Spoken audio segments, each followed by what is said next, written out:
Gerados pela Graça e Life by Grace apresentam a nova série Deus dá graça aos humildes. Alimente a sua fé e ela vai crescer. Uma fé esclarecida é um canal de milagres. Gerados pela Graça e Life by Grace apresentam a nova série Deus dá graça aos humildes.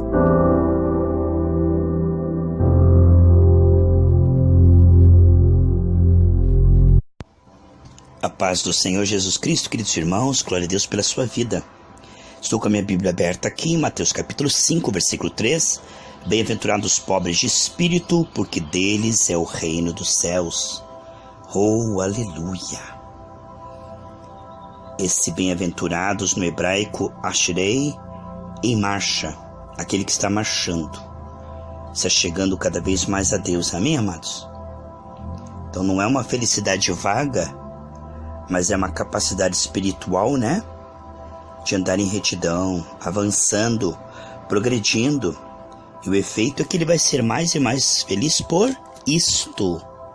Então, vemos que o homem se afastou de Deus e por isto ele é infeliz. Por isso vieram os efeitos da queda. E agora, a verdadeira profecia, a verdadeira palavra é aquela que nos chama a virar as costas para o pecado e nos voltarmos para Deus. O arrepender-se e converter-se pela graça, não debaixo de culpa, mas é um grandíssimo privilégio poder agora ter uma comunhão cada vez mais profunda com Deus, percebê-lo, adorá-lo e revelá-lo, manifestar o seu domínio nessa terra, para a sua glória. Amados, para isso fomos feitos, para ter comunhão com Deus. Nós estamos aqui com a quarta parte do tema Deus dá graça aos humildes. A Bíblia diz claramente: bem-aventurado os pobres de espírito, em Mateus 5,3, que nós lemos agora, porque deles é o reino dos céus. Pobre de espírito, aí está a moderação.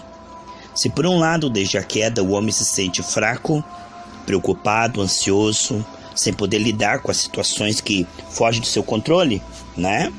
Então ele se sente depressivo por isso. Por outro lado, o inimigo também tenta fazer com que o homem continue tentando, mesmo sendo fraco na sua condição humana. Pobre de espírito é aquele que compreendeu que, separado de Deus, ele não vai conseguir o êxito.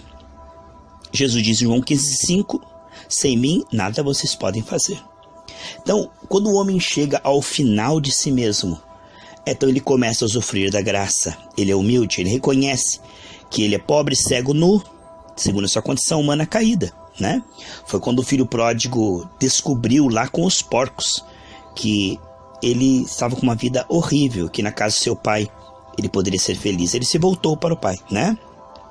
O que vemos é que o homem separado de Deus, tendo sucesso ou tendo fracasso, é um fracasso, porque nós sabemos que o que o homem realiza separado de Deus pode ser um sucesso aos olhos dos homens, mas naquele dia vai ouvir: apartai-vos de mim que não te conheço, né?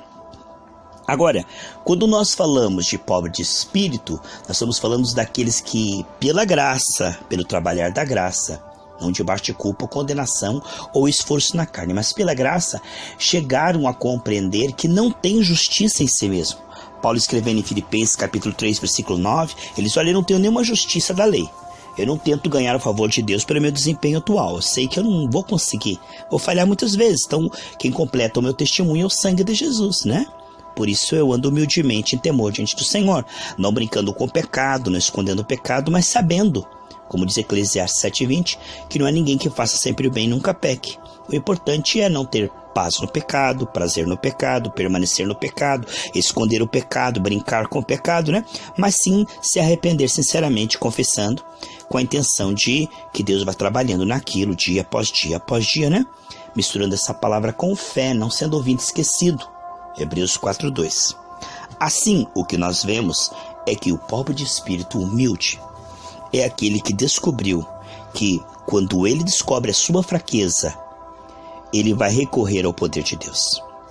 Quando ele está no fundo do poço, ele sabe: agora só Deus. E é sempre assim, amados. Em 2 Coríntios 12, versículo 10, diz assim: pelo que sinto prazer nas fraquezas. nas injúrias, necessidades, nas perseguições, nas angústias, por amor de Cristo, porque quando estou fraco é aí que sou forte. Amados, é quando eu descubro que não é o meu esforço na carne, não é o meu merecimento, não é minhas obras, não é o que eu sou, mas é quem eu sou em Cristo e quem Cristo é em mim.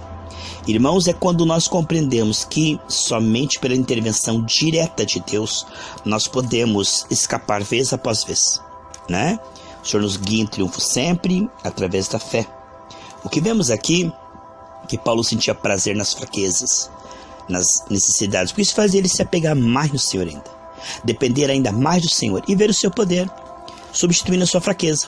Quem não conhece a sua fraqueza sempre acha, mas eu sou capaz, não, mas eu sou inteligente, não, algumas coisas eu consigo fazer bem feito. Mas quando o homem chega no final, quando ele descobre que nada na sua condição humana vale nada para o reino, que nós precisamos de armas espirituais, né? Quando ele realmente se volta ao Senhor, então ele descobre que o Senhor é a sua força. Aleluia, fortalecei-vos no Senhor e na força do seu poder. Em 2 Coríntios 11:30 diz, se convém gloriar-me-ei no que diz respeito à minha fraqueza. Então ele não somente não conseguia fazer, né, sem a ajuda de Deus, sem a ajuda divina, como ele também não queria, né, sem a ajuda divina. Olha, lá em Êxodo 33, Moisés diz, Senhor, se a tua presença não for comigo, não me mande a lugar nenhum. Nós queremos muito a presença do Senhor. E Romanos 7:25 diz que a carne não pode fazer a vontade de Deus, nem que ela se esforce, nem que ela queira. E ela não quer também, sabe, amados? A carne, o homem, né, sozinho, ele não consegue. Aqui em Romanos 7:25 que eu citei agora, ó, dou graça a Deus por Jesus Cristo, meu Senhor. Assim eu, com o entendimento, sirvo a lei de Deus e com a carne a lei do pecado. O que ele estava dizendo? Eu não consigo sozinho e eu fico feliz, porque assim faz com que eu dependa de Deus. Então no Espírito, com a ajuda de Deus, sou mais que vencedor. E na minha carne, sou dependente do Senhor, sou fraco, pobre, cego, sou totalmente incapaz de me livrar a mim mesmo. E eu fico feliz, né? Eu fico feliz porque eu preciso de Deus em todo o tempo. Que descoberta linda, irmãos? É Romanos 8:7 que diz que nós não podemos fazer a vontade de Deus nem que nós queiramos, né? Então o máximo que o ser humano pode fazer é fazer votos. Eu quero, eu vou me esforçar, eu vou tentar. Isso aí é morte na panela. É com a ajuda do Senhor, amados. Paulo dizia, eu louvo o Senhor porque sem ti eu não consigo. Assim eu ando contigo, eu dependo de ti. Como a respiração, passo a passo. Isso é bem desconfortável à carne, irmãos, depender da graça em todo o tempo. Mas isso é vantajoso ao Espírito. É quando eu descubro minha fraqueza, os meus limites, aquilo que eu não entendo, que eu vou buscar a sabedoria de Deus, entende? É quando eu vejo que eu não dou conta, né? Aí vem a soberba da carne, né? Tentar se esforçar para dar conta sozinho, ou ficar se culpando, ou desanimar, né? É o extremo, irmãos. Mas o outro é o quê? Eu vou buscar o Senhor. Eu vou depender dele, ele vai me ajudar. Só ele é minha força, só ele é minha fonte, né? Dizia o salmista no Salmo 87:7. Todas as minhas fontes estão em ti, Senhor. Olha só, aqui em Jeremias capítulo 1, né, versículo 10 diz assim, olha, ponho-te nesse dia sobre as nações e sobre os reinos, para arrancares, derribares, destruíres, arruinares, e também para edificares e replantares. Então a primeira mensagem de Jeremias, como também no Novo Testamento, a primeira mensagem de João Batista, de Jesus, né, a primeira pregação de Pedro, é no sentido do homem se arrepender e depois se converter. Porque 1 Pedro 3:18 diz que Jesus morreu para nós termos uma comunhão cada vez mais profunda com o Pai. O homem perdeu essa comunhão com o Pai, né? Por isso o Espírito que entra em nós, em Gálatas 4:6, coloca em nós um gemido, aleluia, bendito o gemido, Abba Pai. Fome e sede de Deus, da presença, da ajuda, da orientação de Deus, em temor humilde, né? Então a primeira coisa que Jeremias iria ensinar é que o povo precisava, o que, irmãos?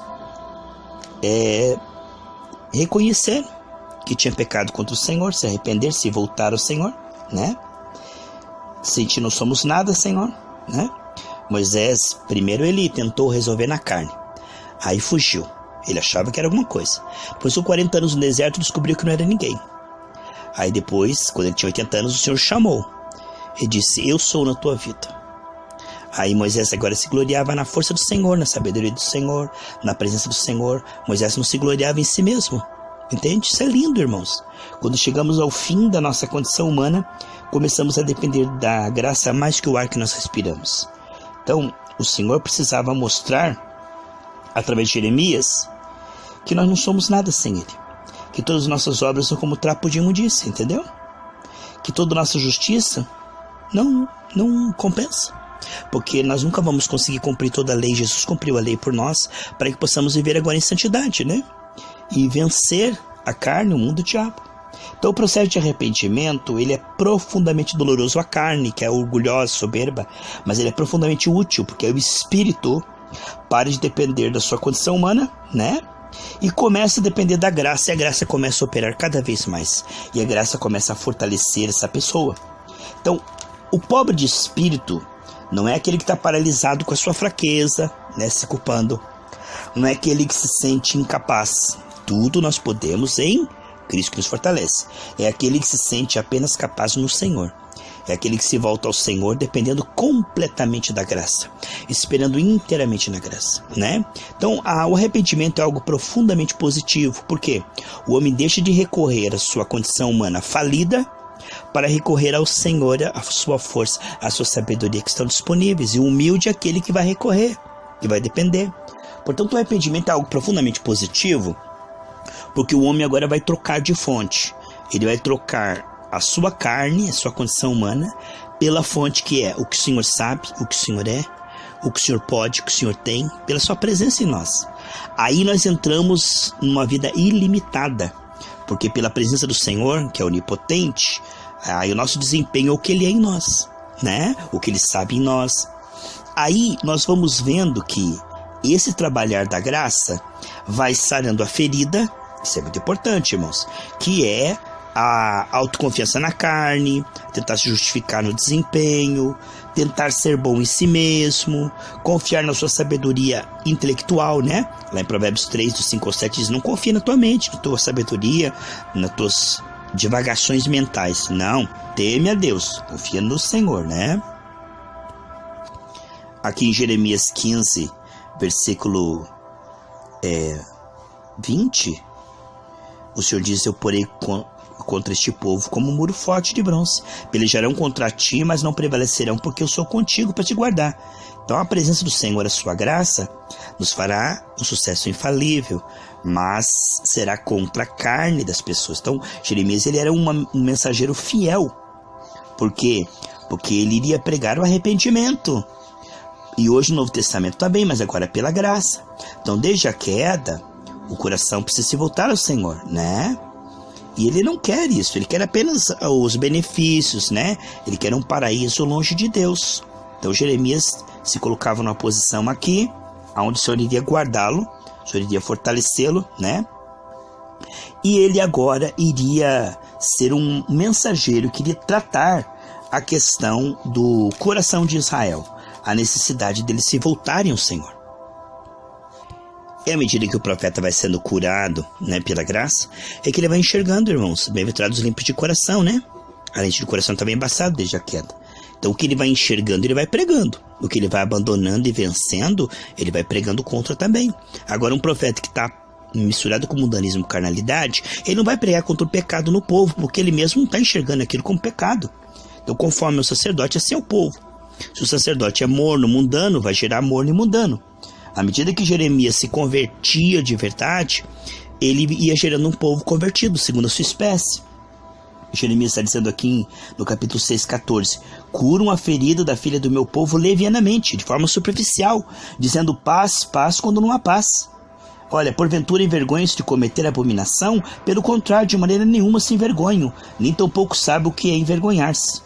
Então era um tratamento superficial do pecado, né? Brincando com o pecado, escondendo o pecado, misturado com o pecado sem arrependimento. Então eram profetas cegos guiando cegos, ambos caem na cova. Então não tem como um profeta mostrar aquilo que ele não está vendo. Por exemplo, se alguém falar para mim assim: Carlinhos, me ensina finlandês. Eu não posso ensinar finlandês porque eu não sei. Então você não pode passar para as pessoas algo além do que você mesmo está vendo. E à medida que Jeremias ele tinha um coração voltado para o Senhor, ele podia gerar um povo voltado para o Senhor, né? Agora, os profetas ali curavam superficialmente a ferida. Havia pecado, mas eles diziam, não, shalom, Deus está com você, Deus vai te dar vitória, Deus é amor. E faziam promessas dos consertados. Ao invés de chamar o povo ao arrependimento, à reconciliação com Deus, ficavam dando profetada, revelamento para os desconcertados que não tinham se arrependido.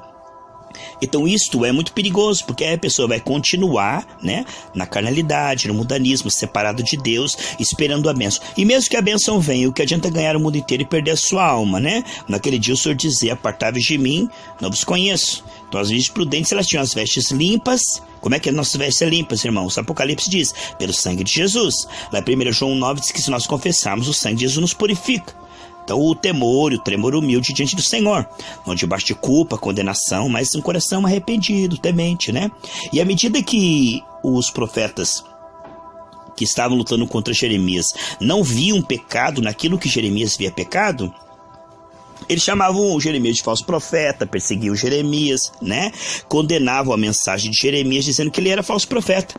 Quando na verdade todo falso profeta ele chama de falso profeta que não concorda com ele.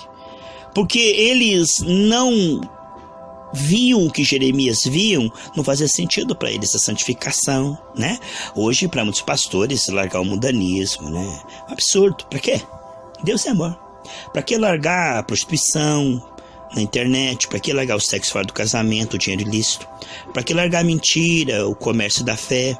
Para que largar os esportes violentos, né? Para que largar a preguiça, a carnalidade, né? As conversas frívolas, as distrações mundanas, né? Para que parar de vender a palavra de Deus e fazer cultos temáticos, comerciais? Por que parar com isso? Eles não veem sentido. Tá dando certo, nós estamos ganhando dinheiro, o povo tá feliz, né? Então o que acontece? Para um falso profeta, a santificação é desnecessária. O evangelho da cruz, da renúncia, né? Do temor. Ah, não precisa tudo isso não. Ah, é muito fanatismo. O que é isso? Deus é amor, né? E aí a pessoa não compreende, meus irmãos. Todo profeta carnal, ele julga aquele que é espiritual como fanático, doido.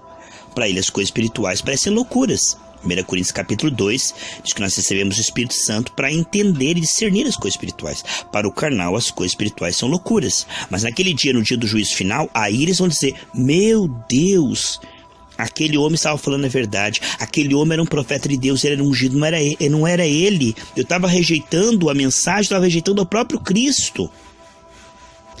Aquele que está inchado no seu próprio entendimento carnal, ele acha que é loucura a pregação genuína.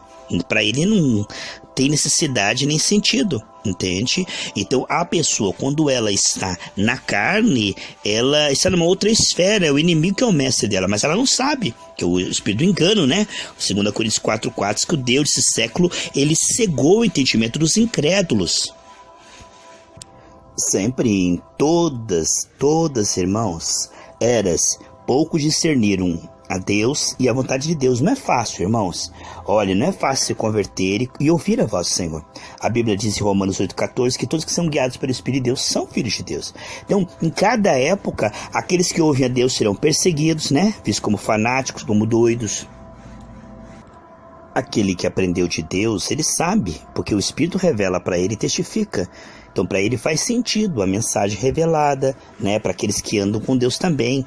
Mas para aqueles que não andam com Deus, o que a pessoa espiritual está vendo, está falando, parece absurdo, porque a pessoa não está vendo. Então, para elas não há necessidade de santificação, né? Quem nunca viu a glória de Deus, não respeita a santidade de Deus, vive descuidadamente, fala como um mundano, né?